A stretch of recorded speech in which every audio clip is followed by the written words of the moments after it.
لپرتوخانه کمپا پرسافی لزاخو حالا سفیر دبیجه چیروکاوی به پرتوکه نایه گوتن.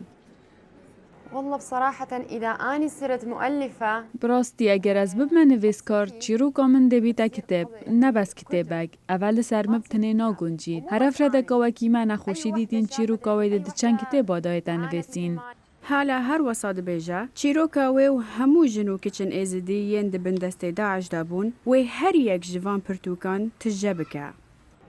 كل كم يوم نجي هنا هر چند روزه گام قصدا وره دکین دا کو کتاب باور بگیرین و بخینین من همی او کتابن بحثیش و آزارن ازدیان دکنیت خواندین جبو باشتر فربونا زمان عربی من هیوی هیا کو از کتابان لسر چیروکین ما و کاچات یا سر ما بنویسم امیر عاتو السنجاری کو بخوا آواره که ایزدیه انجاماوی اوه آلیکاریا وانک جنبکه دا کو بکارن هنکی ایشو سربورا خویا دجوار یا تندو تجیا داعش جبیر بکن.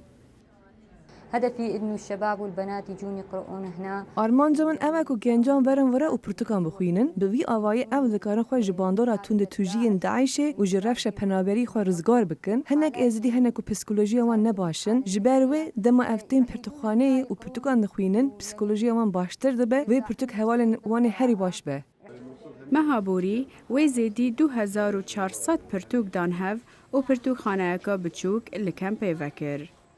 بديت يعني من دست به کم کردن پرتکان کر به فکر کو از پرتخانه کی وکم بو خوندوان و زغاروکان و کسین کو خوندن حز کن.